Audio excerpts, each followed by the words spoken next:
What's on the menu tonight for food prep? So I've got some tuna pasta Yeah. with red lentil pasta instead of like a wheat pasta. So a bit higher in protein. And then what else are we going to make? Make some like curry chicken and rice, and then just like a spicy beef with rice noodles. Sounds good. Yeah. So combo today, we have a few people in our community currently on GLP-1s. So I've noticed a few things with this training people on them. What's your take on it, Dan? Yeah, I think GLPs, a lot of people use it as like a shortcut, like an easy way out, without actually knowing or having the knowledge that it's not just a solution to all your problems. So there is a right way to do it if you are going to do it. But most people just take that and think, cool, I'm just going to eat less, I'll still eat whatever I want, and it's going to solve all my weight problems, which is rarely the case long term anyway.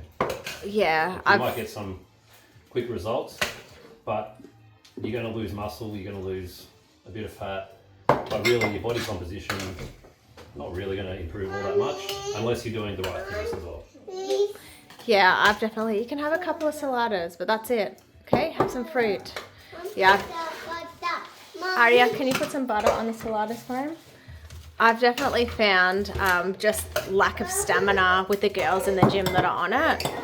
And, obviously they've always said, like the studies have always shown that if somebody was to do a fasted workout and train, or to do a workout and fuel their body, that like basically what they end up saying is that being fueled properly and hitting a harder workout is better than being underfueled. And like, do you know what I'm saying with the like the fasted workouts? Like they always say that you get more into your fat storage, but at the same time pushing harder for a better workout is actually more effective than doing it that way. And not to confuse what we're talking about here, but it kind of feels a little bit the same way here, because I'm finding with the GLP-1 specifically, and that could be Ozempic, or what are some of the other ones called? Like, is it Retta?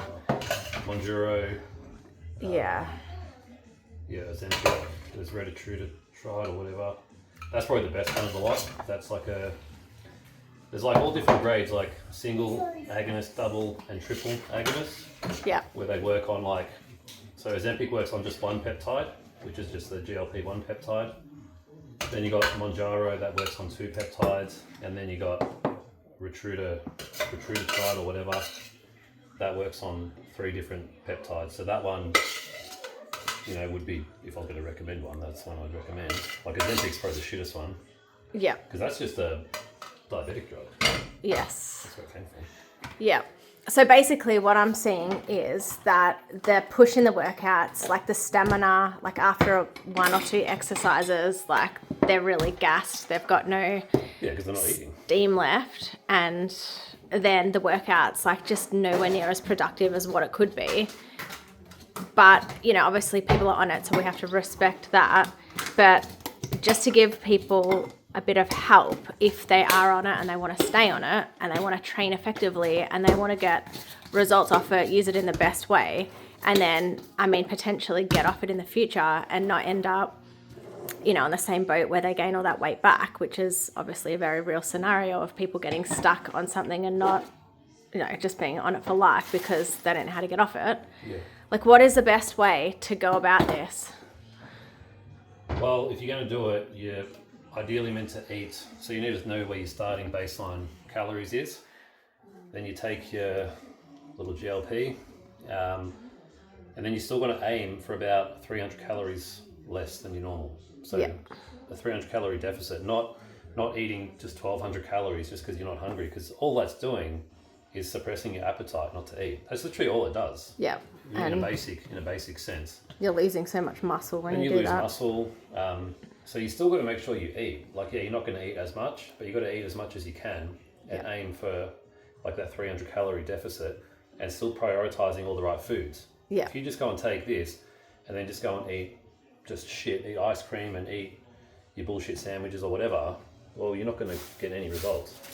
Because then people end up losing weight in their limbs, like their arms and legs, but the areas, like you, generally speaking for women, it's like they want to change their composition, they want to look more toned everywhere, but a big sticking point is usually the tummy. Like what sometimes I see is like it just, the weight comes off everywhere, but not in the place that they even want it to, you know what I mean? Yeah, but also if they want to look more toned, just losing any weight, like losing weight, and like, which means you lose mostly muscle, you're not going to get toned. Yeah. So, yeah, you'll lose some weight, but you're losing the wrong type of weight. Yeah.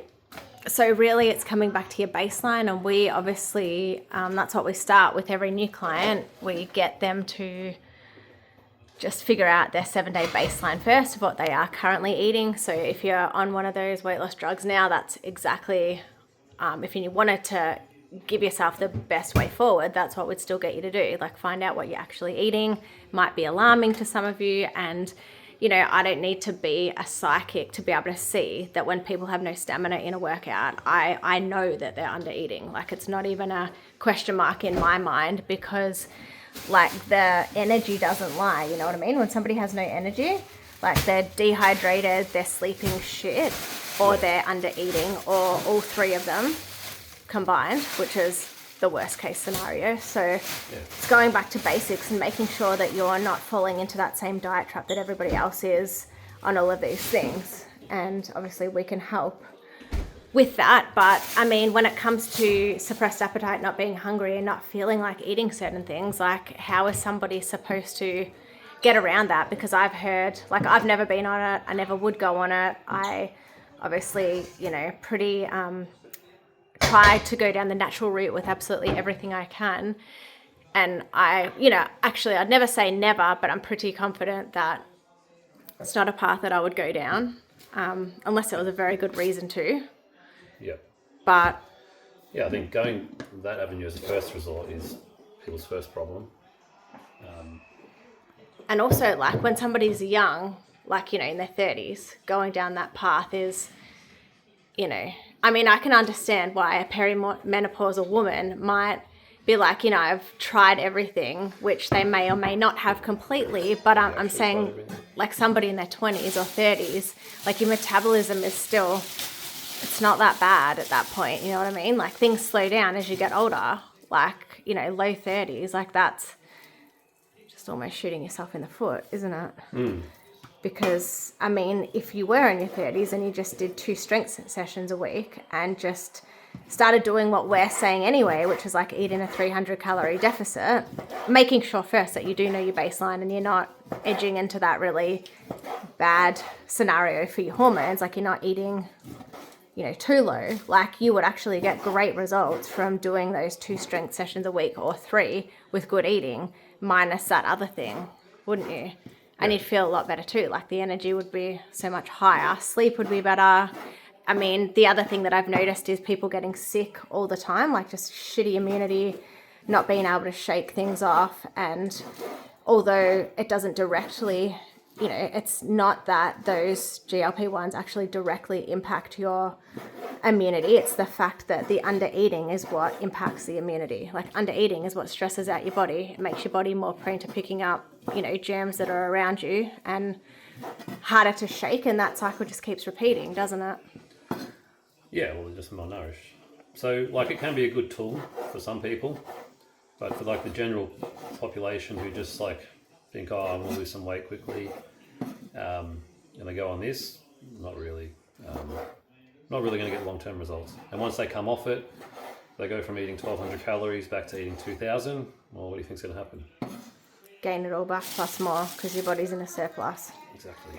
And not to mention the fact that it's still a very new drug and we really don't know the side effects of the long-term side effects of what that even means. Just to keep in mind. Yeah, like you don't know. Because they're peptides, like the body responds pretty well to peptides.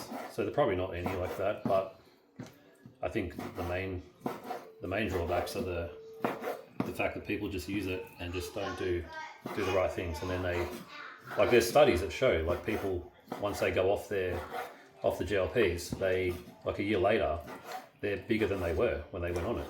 Yeah.